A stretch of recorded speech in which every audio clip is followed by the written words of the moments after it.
Добро вечер за гледачите што во овој момент се вклучуваат во еден телевизија.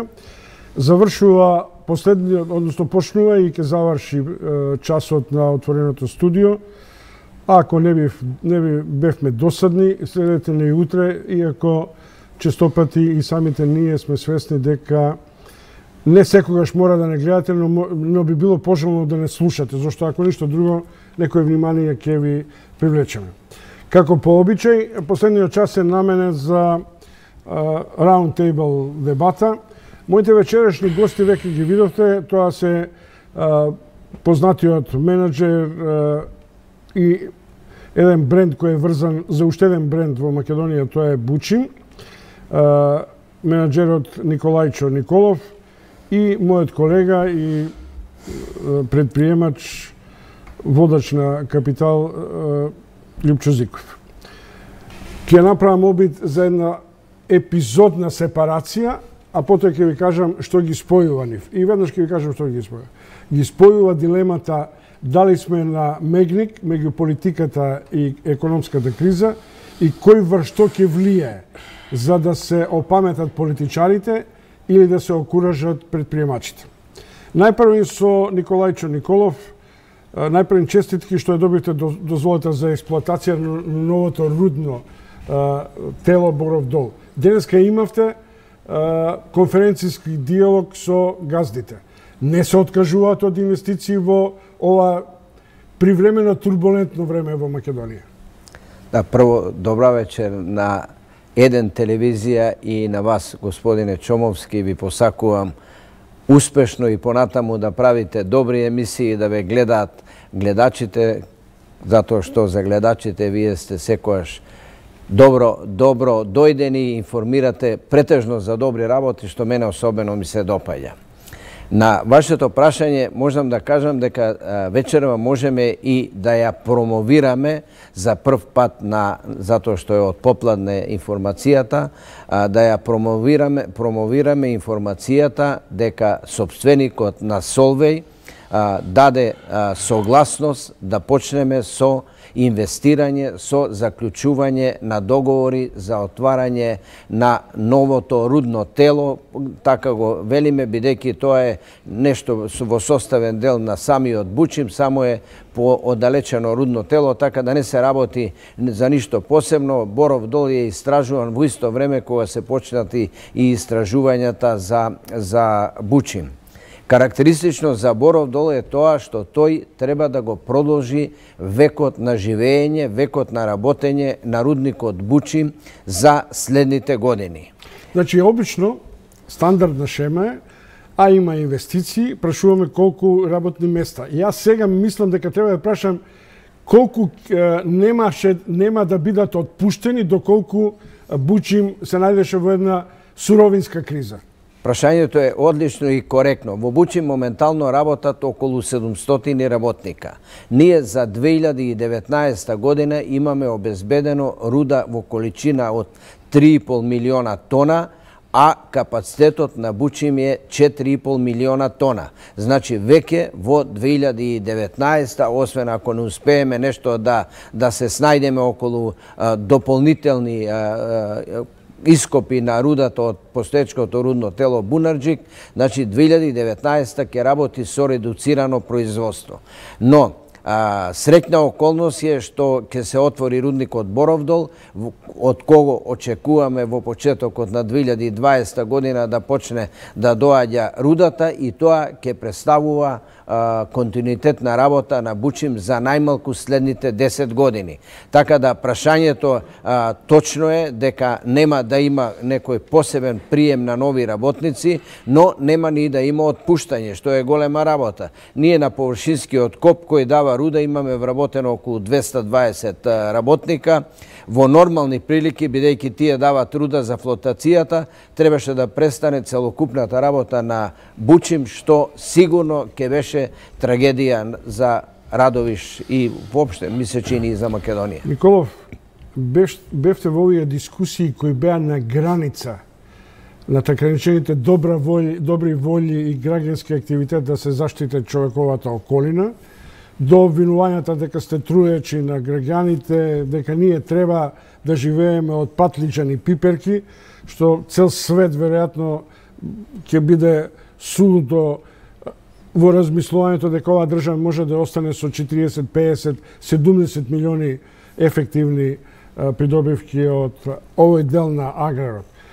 Дали во еден момент се попишманивте или се јадосавте дека влегувате во нов ризик за себе и за вашите газди?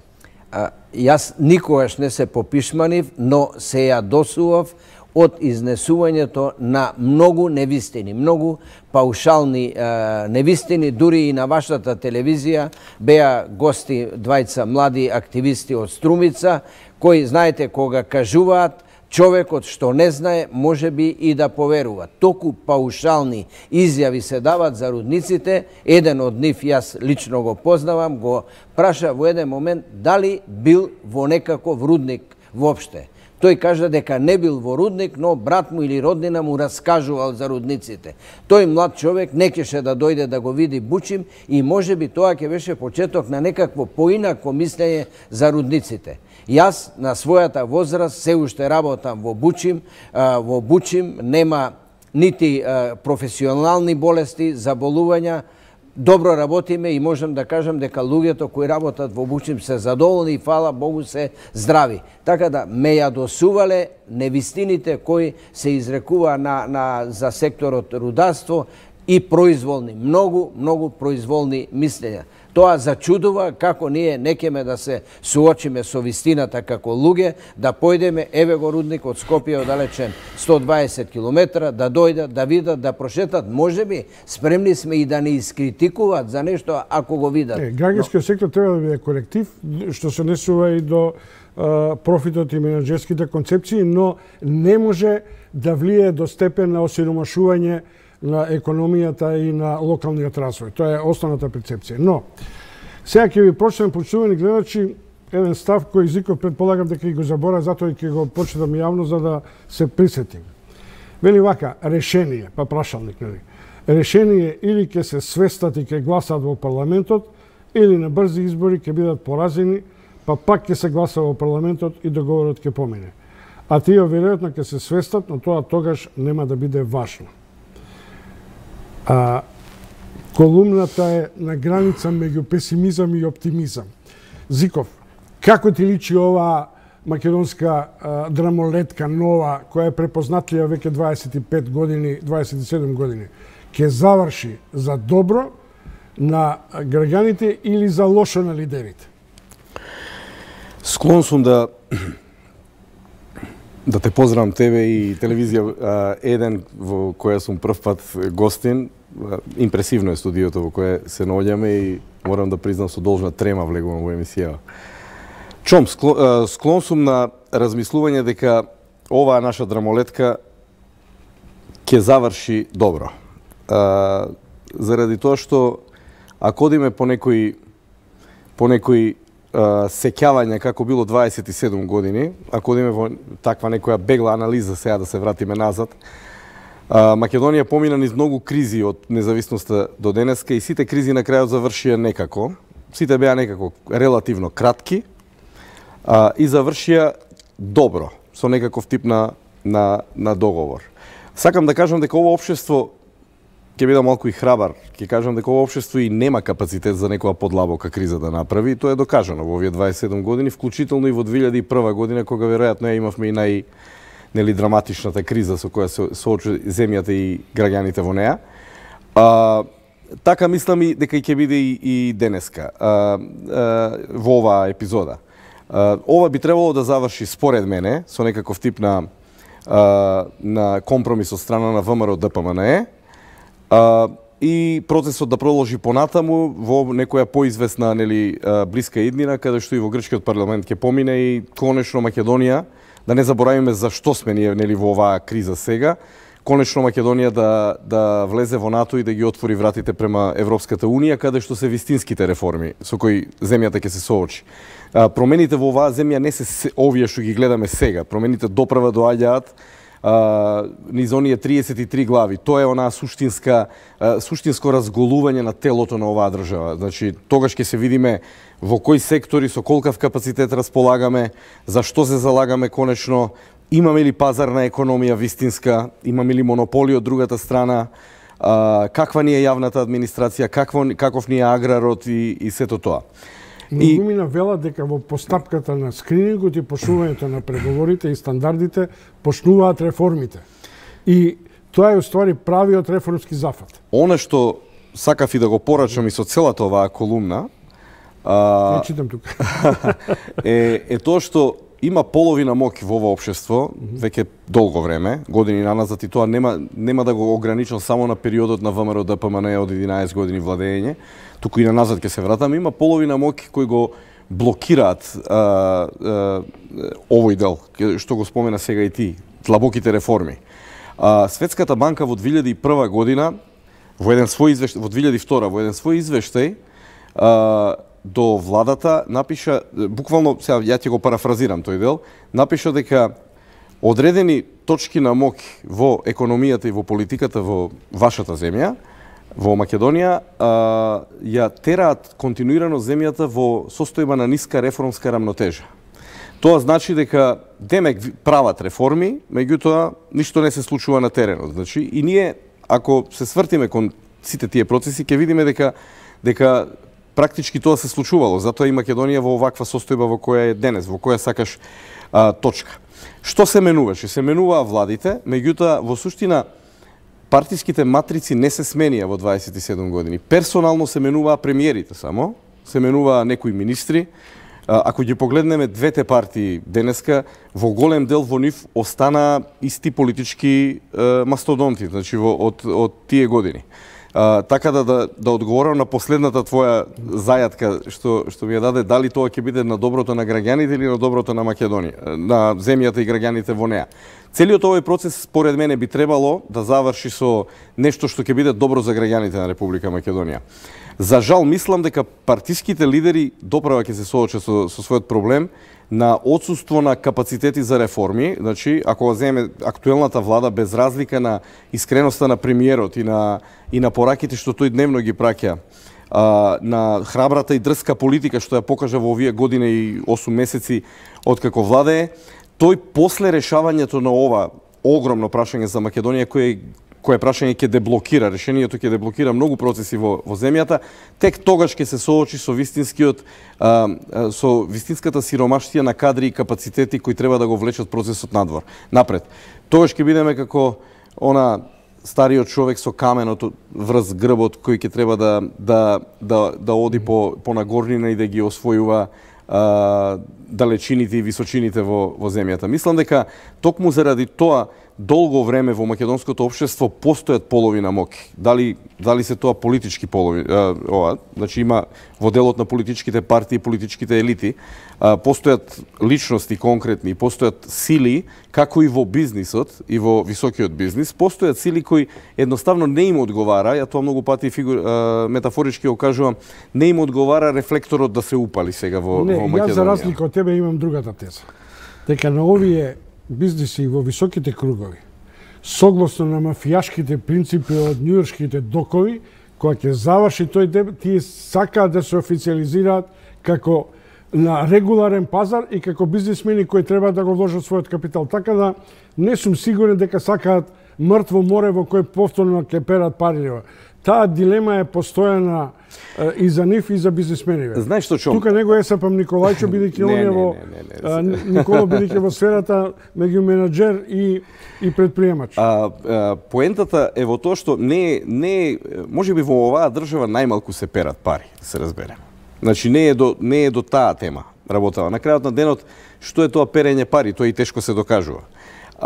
Но проблемот е што се кочат некои процеси во делот на реформите на пазарната економија и отсуството на простор за млади предприемачи, нови, ајде да не речам млади, нови предприемачи, за формирање на нови компании, за пристап до финансиски средства во банките, во фондовите и така натаму, како би можело да се направи нешто што ние го викаме нова економија. Добро, значи, Зиков, сега вака, ви ги представив Љупчо Зиков и Николајчо Николов.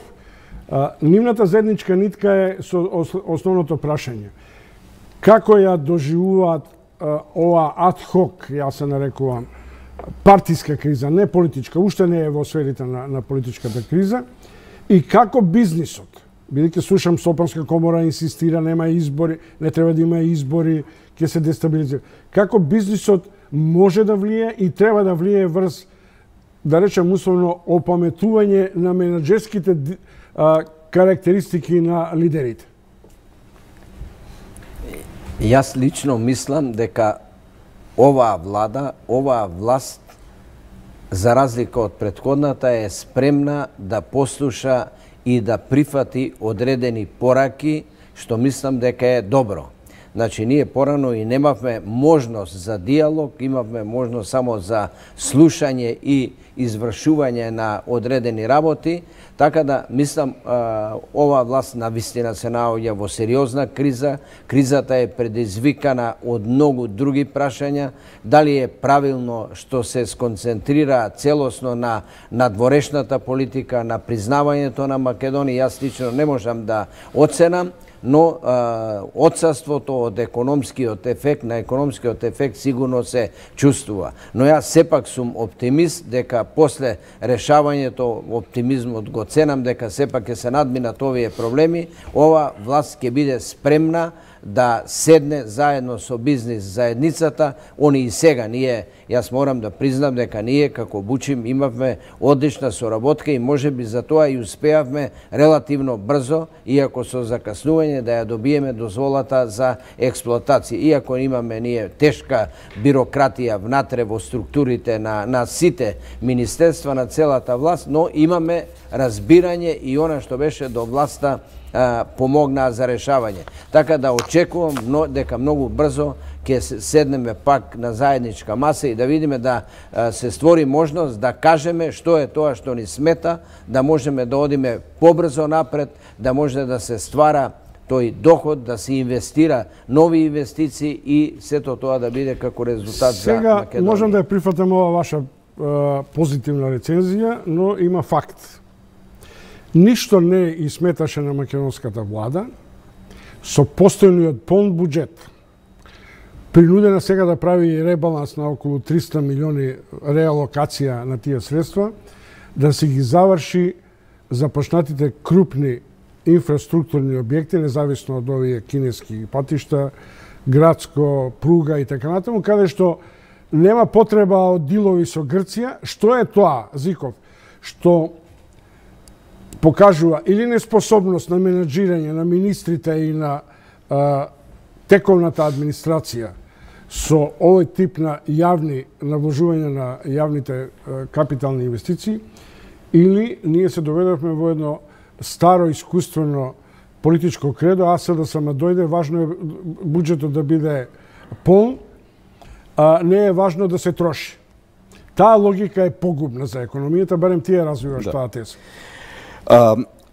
Оваа дилема околу капацитетот на оваа влада за делот на капиталните инвестиции, тоа се тие крупни проекти, ја би ја оставил за после нова година, тоест почетокот на едната година, да евентуално да го коментирам негативно тој аспект. Сега, зошто тоа го кажувам? Ако ја анализираме во кратки црти годината што поминува, во периодот, сакам да покажам како оптимизмот во економијата директно влијае врз економските резултати, а како неоптимизмот, нели, ги руши во тој дел. Значи, ако тргнеме во првата половина на годината, особено април и мај, кога оптимизмот беше голем во делот на дека Македонија и Грција ќе го воспостават договорот, и некако и климата и атмосферата беше таква, можеби и ради пролета беше тоа сето тоа така. Меѓутоа, имаше раздвижен број на трансакции, на интерес, на луѓе, дури и владата со неколкуте фондови што ги пренасочи во разни проекти преку фонд за иновации и така натаму, и во некои други проекти, го подигна тој оптимизам и сега, нели, бруто општествениот производ на државата во голема мера се билда од зголеменото трошење на граѓаните и зголеменото трошење на компаниите во делот на инвестициите. факт е дека во првата половина граѓаните исто така повеќе трошеа, значи оптимизмот порасна, се доаѓаше до крајот на кризата, така беше тоа перцепцијата на граѓаните таква, и кај компаниите, тоа ја го осеќав и кај мене локално на работа. Покажа резултати веднаш. Значи имавме за првото полугодие, ако не се лажам, резултатите се 3,1% раст на бруто општествениот производ, што е голем. И сега да не заборавиме, кај е клучниот момент, тоа исто така го коментира во една претходна колумна. Тој резултат е направен без капиталните инвестиции. Ако се вратиме назад, во сите години, 10 години, еве да се враќаме назад, ние имавме 3, 3,5, 2,5 раст, меѓутоа со се капиталните инвестиции со се тие 450 милиони евра годишно што ги трошиме, што сега се предмет на ребалансот, меѓу другото со овој последниот ребаланс. Што сакам да кажам? Значи, ако оптимизмот биде на високо ниво, зошто ова сега што се случува, оваа драма со која почнавме емисијата, директно го убива оптимизмот и предпоставувам ќе се поклопам со Светска банка, што ја кажа, тоест Меѓународниот монетарен фонд, ја кажа проекцијата за Македонија дека ако ова продолжи вака, ние годината реално ќе ја завршиме со 2,7-8%. ММФ дури уште понисок од тоа, 1,6. Директно оптимизмот од овој процес, отсуството на оптимизам во оваа последниве месец дена, иако ова продолжи, не дај Боже, нели викаме да заврши све како што треба, директно ќе влијае на драматичниот пат. Ако има оптимизам, ако оваа криза го видиме крајот сега, наредните денови, 10 дена, 15 дена, тогаш склон сум да верувам дека со капиталните инвестиции, затоа реков дека до година ќе го анализираме ова пак, со капиталните инвестиции ние до година можеме да дојдеме до 4,5 до 5% раст на бруто општествениот производ. Не навлегувам во тоа, јас и немам доволно информации зошто капиталните инвестиции се кинат оваа година, иако за верба е дека големиот мониторинг што го правеше владата врз претходните големи проекти, особено автопатиштата во Македонија и уште некои други проекти, налагаа на тоа да мора некои договори да се stornираат па да се направат нови договори, како што беше договорот со кинезите за кредитите. А во тие два автопатишта најголемиот дел од капиталните инвестиции се содржи. Кој ќе страда и како да се елиминираат ефектите на евентуално продолжена криза во која ќе влеземе во вртлогот, па пак избори, па повторно составување влада, па нови преговори во еден волшебен круг на исчекување на бизнисот? Јас би сакал само малку коментар на ова што го спомнавте. Опозицијата, па и медиумите употребуваат, застаната е градбата, не се гради, се спомнуваат инфраструктурните проекти, патишта и така натаму.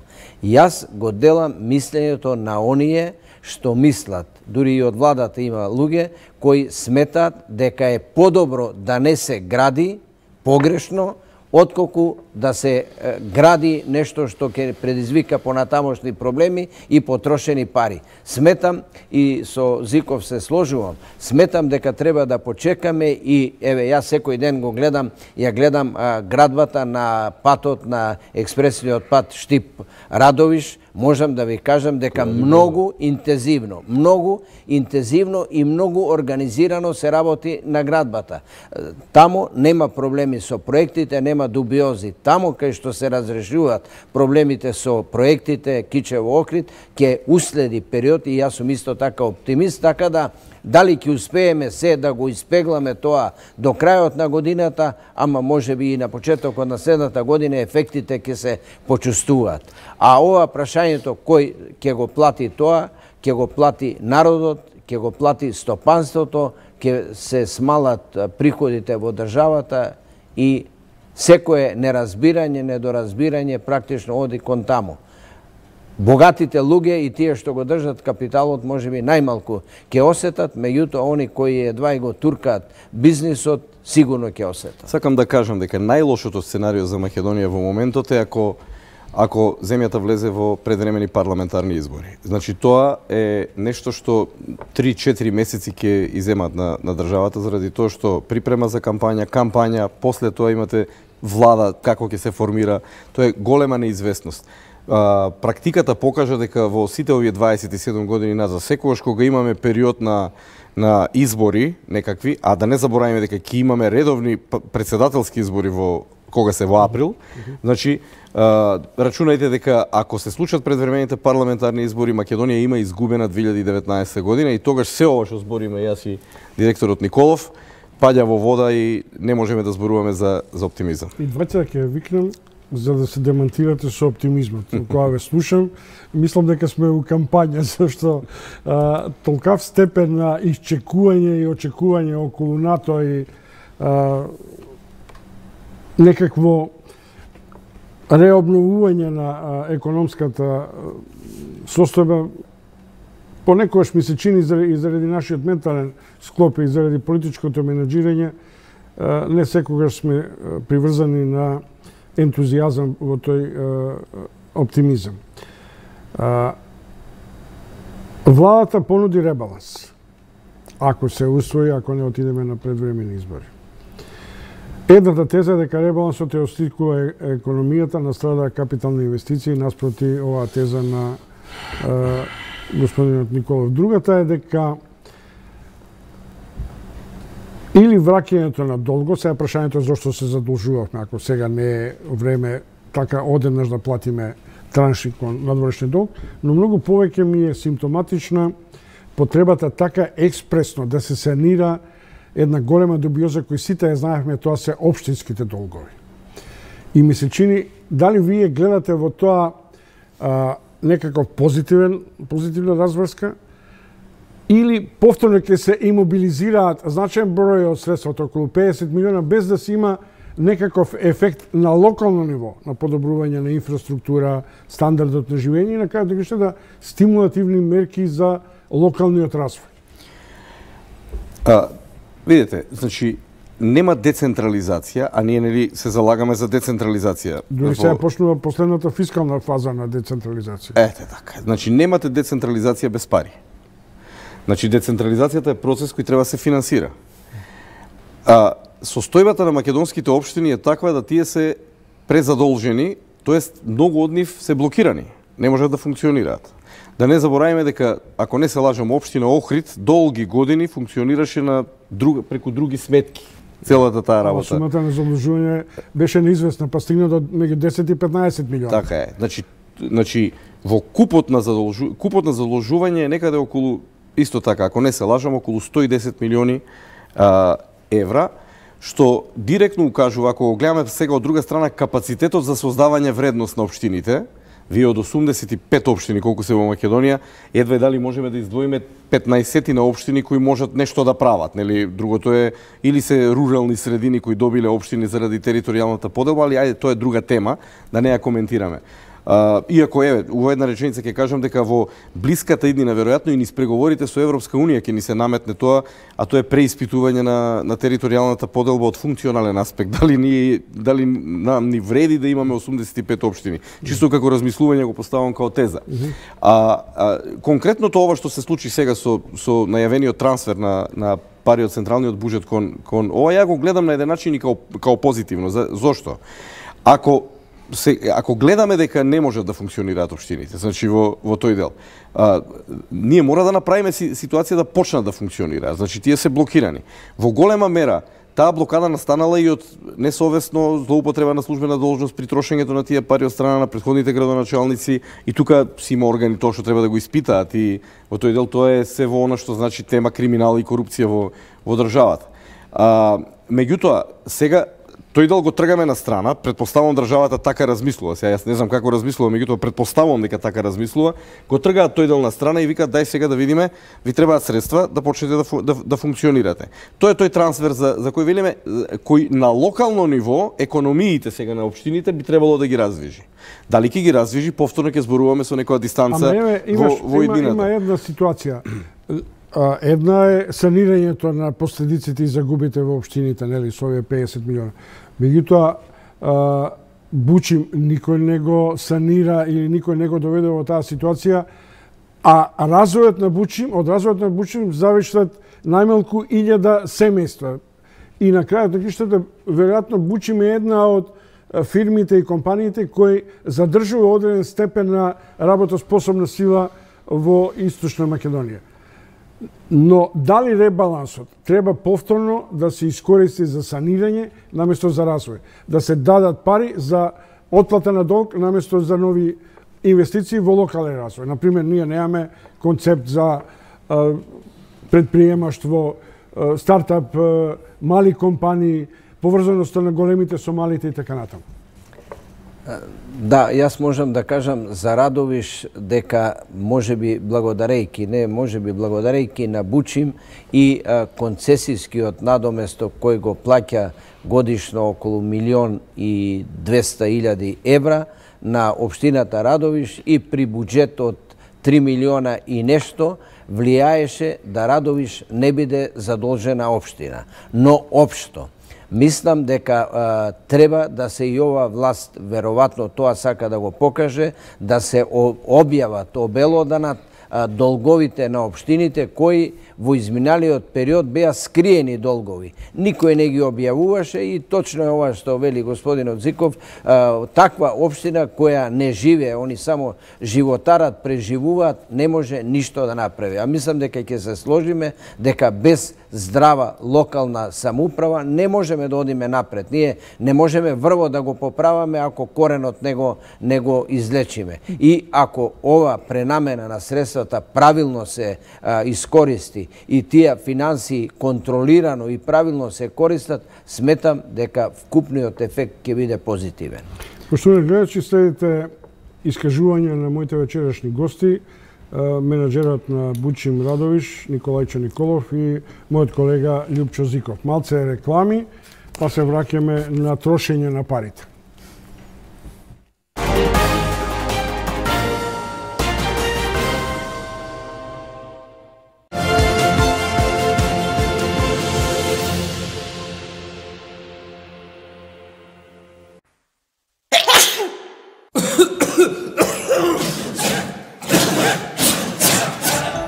Кафетин Колд – ефикасна комбинација за облажување на симптомите на настинка и грип. Ги намалува болките, ја намалува телесната температура и секрацијата од носот и ја облажува кашлицата. Лекот содржи витамин С. Пред употреба внимателно да се прочита опатството. За индикациите, ризикот од употреба и за несеканите дејства на лекот, консултирајте се со вашиот лекар или со фармацевт.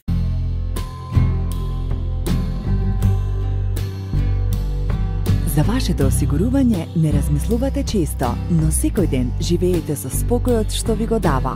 Осигурете ги вашето здравје, домот и автомобилот и заштетете до 40% со новиот пакет Триглав Комплет Плюс. Триглав осигурување.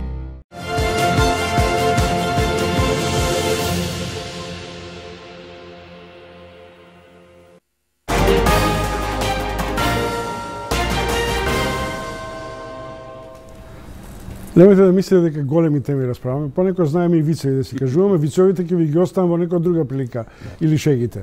Николајчо Николов, Бучим и Љупчо Зиков, Капитал. Влегуваме во една завршница во која основната тема на разговор беше и се уште е дилемата дали политичарите ќе се приклонат сега и порешително кон гласот на предприемачите, кон гласот на граѓаните кои сакаат стандард, а не конфликтност, и на каков начин тој може да се трансферира во една добра форма на заеднички компромисни решенија. Или, како народот вели, или како другите некогаш изрекуваат, кога еднаш ќе се помириме за да почнеме да се кавгаме за економијата. Зиков? И самите анкети кои ги гледаме на испитување на јавното мислење, ние периодов годините една-две на назад ги гледаме само оние што нас не интересираат за нашиот проблем со Грција и така натаму и за она дека сакаме да влеземе во НАТО и ЕУ. Меѓутоа, ако ги гледаме анкетите од еден друг агол, ќе видиме дека најзагрижени се граѓаните поради или отсуство на работни места, или големо ниво на корупција, или безперспективност во општеството, има и такви прашања, значи како ја гледате перспективата. Дури некаде на 4-5 место паѓа политичките теми, значи како нешто што ги нервира македонските граѓани. На што ни укажува тоа? Македонските граѓани во суштина, ако треба со еден општ термин во првите 3-4 перформанси на нашето општество да ги кажеме, живеат во некаков тип на безперспективност. И заради тоа го имаме иселувањето како бела чума, како нешто што е иманентно за ова општество веќе подолго време. Тоа нема да запре ни со ЕУ и со НАТО, но ќе биде на одреден начин стимулација регуларно за минувањето да биде во потрага по подобри знаења и подобар стандард. Многу пати дебатирам овие денови токму на оваа дилема, Чом. Значи, квалитетот на иселувањето во овој момент во Македонија е лош. Значи, ние немаме добар квалитет на иселувањето. Ќе земеме некоја земја членка во Европска унија и нели граѓаните виделе одеднаш слобода на движење, не треба визи, работни визи и така натаму. Меѓутоа, и други трендови има во тие држави. Таму има еден дел кога се иселуваат граѓаните, меѓутоа еден дел веќе се враќаат назад. Особено овие продуктивни занимања кои работат пари, и дома да работат во овие модерни. Заради тоа што животот дома е некако поевтин му доаѓа, значи во Чекај, пред малку, дозволи, пред да заврши, да го прашам Николов.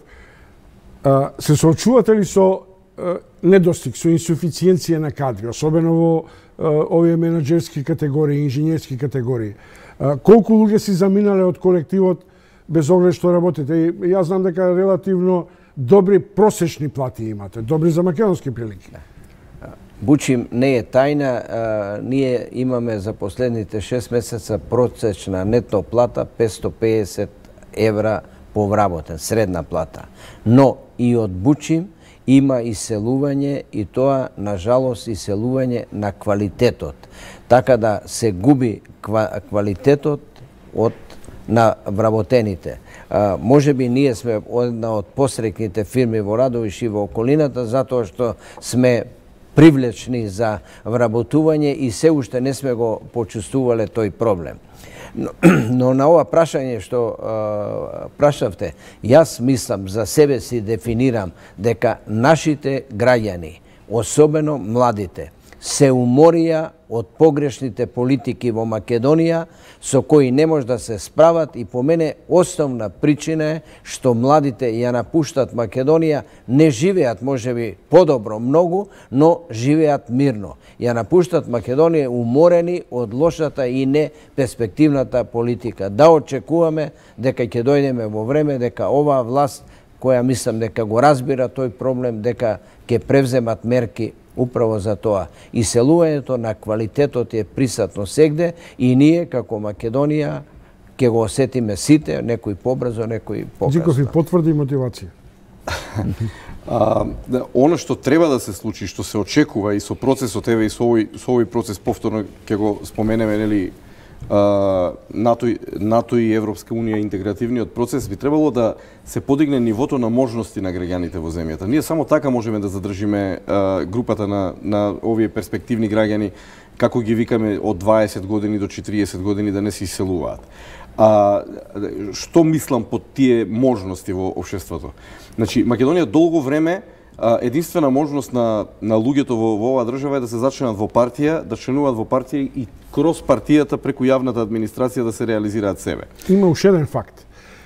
Ова сето ќе не принуди дома да направиме ефикасен образовен систем кој кадрите ќе ги оспособат и за запад и за дома. И каде што Николајчо за да купи добар кадар нема 550 евра, ќе треба 1550 евра. Така е.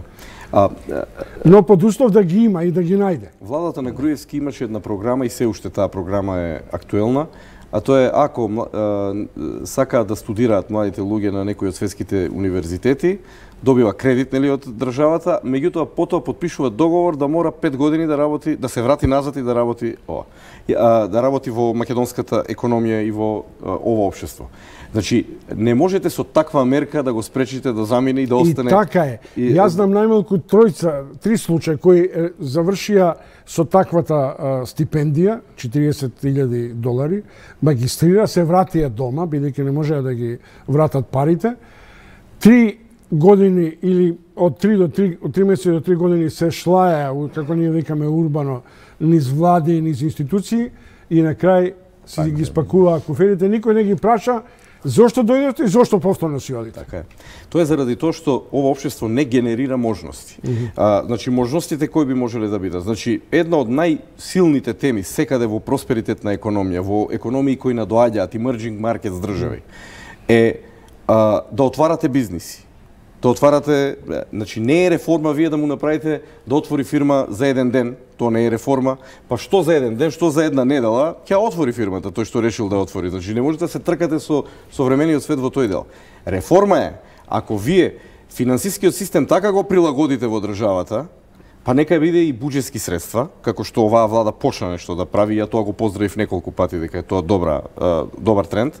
Значи, да формирате фондови каде што сите нови предприемачи бучиме една од 20 големи фирми или добри фирми во Македонија. Еве, ако не се 20, онда се 100. Еве, сега Капитал ќе вади топ 200 компании за 2 недели ќе извадиме таа редовна публикација, каде што од тие топ 200 компании за АИР за анализа се 50-тина. Ние ги рангираме 200-те, меѓутоа 50 можете да ги анализирате и да речете еј, тоа е тоа. Иначе на 65-то место ви се појавува кладилница во Македонија. Значи, сакам да кажам дека на Македонија очајно и се потребни нови директори, нови предприемачи, нови инвеститори, нови компании. Значи, и тоа да ја смени сликата, милјето да го смени. И сега некој ќе рече, тоа е, може да ќе рече, ти си добар фантазер или демагогија или не. Не, тоа ние ќе мора да го направиме. Заради тоа што оваа држава во моментот многу малку луѓе и многу малку сме тие што се занимаваме со финансиската кондиција на државата, бидејќи ние ако вака продолжиме, значи да не создава државата услови, можности за нови инвестиции, за нови компании, склон сум на заклучок дека за извесен број години, за 1, 2, 3 години, ние ќе дојдеме во делот на финансиска криза на буџетот, значи во тој дел. Значи, кај нас буџетот потешко ќе се полни. Николов, кој ги вршеше истражувањата на новиот руден коп, новото рудно тело? Вашите собствени кадри или баравте надворешна аутсорсинг? Главно наши собствени кадри, бучим за среќа има високо квалитетни геолози, тоа се геолошки истраги со услуги, надворешни услуги за опрема и физичкиот дел на работата, но истрагите, и морам да кажам дека истрагите во Боров Дол се почнати тогаш кога и во Бучим, далечните 52 година, па после интензивно 65-та, 70-та година, така да Боров Дол е, може да се каже, паралелно рудно тело со постоечките рудни тела во Бучим, кои се експлоатира измина до година. Бучим одбележува 40 години. Боров Дол се простиви и кон Штипи, кон Конче, значи веќе заработат општините од вашите концесии. Боров Дол се наоѓа 2/3 на општина Конче, 1/3 на општина Штип и некои 4% на општина Радовиш, бидејќи ќе учествуваат 2 или 3 општини, веројатно и неверојатно ќе мора да дојде и до измена на законот за минерални сировини, како ќе се распоредува концесискиот надомес. Тоа е, по моја информација, прв таков рудник кој за среќа или на жалост се протега на територија на 2 дури на 3 општини. Ајде бидам циник. Местото население кој главно е сточарско, преработува, ви рече не отварајте тука, оти ќе ни умрат овците? Со задоволство го прифатија. Ние имавме многу квалитетни јавни расправи за студијата, за влијание врз животната средина. Морам да признам, поучени од овие проблеми кои беа во Македонија, се трудевме да ја направиме, да направиме високо квалитетна студија и квалитетно да ја одбраниме на територијата на 3 општини. Значи, луѓето, поголем дел, најголем дел, беа оптимисти, затоа што јас да спомнам, ова може беше и провокативно да ви кажам дека ние, предизвикани од овие критики кои се упатуваат кон нас, ние на 300 метра далеку од озлогласениот погон за лужење купивме лозје во површина од 5 декара, годинава набравме 2 тона грозје, иако касно почнаме со негување, го дадовме тоа грозје на анализа во институција во Штип и дадовме грозје од негде подалеку, многу далеку од нашето лозје. покажа, имаме сертификат за оние кои не веруват, имаме анализа и по ништо не се разликува грозјето. Ете интрига дека Николов си прави ракија од грозјето. И правиме. Искрено да признаеме дека правиме. Еве, и тоа не е тајна. 1 тон од тоа грозје ќе го преработиме во Бучим, ќе биде брендиран од нашиот ресторан. 1 тон дадовме на соседен манастир да се направи манастирска ракија со апсолутно чисти аргументи. Баш би сакал да го видам на некој стол со тоа дека е од извориштето на рудното богатство. Јас јавно кажав дека прв кој ќе касне од тоа грозје јас ќе бидам и така и беше, го прозав, еве, фала Богу, жив сум, еве и пред вас ќе пробам од таа ракија и да, може би личи на шала. Како го доживувате овој парламентарен конфликтен циркус во овој момент во кој сите имаме своја енергија, сите имаме своји коментари. Веќе станавме сите како фудбалистските коментатори. Се знаеме како и сите наши гледачи. И каква разврска очекувате, Николов? Јас очекувам, по природа сум оптимист и очекувам позитивно решение на сето ова. Инаку сте во право, ова личи на циркус. Многу од луѓето не можам да ги разберам. Знаете, се употребуваат најспоредните работи во животот, што ќе добиеме, а се губи од предвид што ќе изгубиме. Практично, ако не влеземе во Европска Унија. Јас се сложувам со оние дека ние веднаш нема да ни се подобри ни стандардот, ни ова, но ова Зиков добро го нагласи, дека сигурно ќе ни се зголемат можностите, апсолутно така. Ќе може и најмалите фирми да бидат отворени кон светот, да може лесно да дојдат и до информации, и до производство, и до пласување. Јас сум апсолутно за брз влез во НАТО од безбедносни причини, но и придружното членство кон Европската Унија значи многу, затоа што сметам дека многу ќе ни се отворат вратите. Јас можам и се чудам како некои луѓе кои сме ги избрале во парламентот се уште се колебат како треба да гласат и као намерно да не влечат назад. Ако ги гледаме можностите за странски инвестиции и за нови пазари на македонските компании, НАТО е добра можност, заради тоа што НАТО е унија на 30 држави, ние би биле 30-та членка, каде што самиот НАТО во структурата има преку 300 комитети.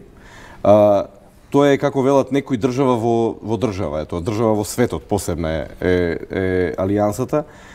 Гледано од чисто економски аспект, ни се отвара огромна можност без некои посебни процедури, туку само со договор, нормално квалитет треба да се постигне, да Македонија почне да извезува шанса и за воената индустрија на Македонија, да почне да се развива, за прехранбената индустрија, за текстилната индустрија и за некои други индустрии, фармацеутската веројатно.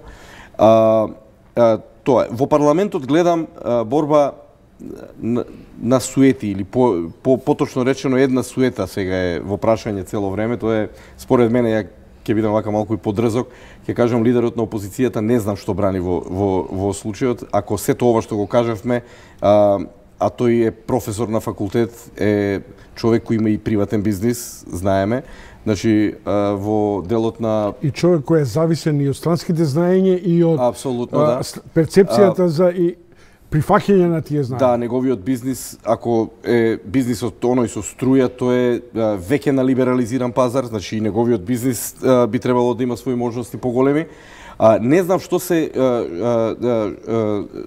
брани во случајот. Моето мислење е дека ова на крај, како што и на почетокот реков, ќе заврши добро. Мислам дека во парламентот би требало да помине сета ова работа. Можно е сега, со помал процент веројатност, можно е да дојдеме стварно во некоја незгодна ситуација, непријатна, тоа е да се организираат предвремени избори, како што напишав ја во мојата колумна. Значи, после тие избори очекувам повторно во парламент и повторно тоа ќе помине. Тоа е едноставно осудено е да помине. Тоа е мојата перцепција на тоа.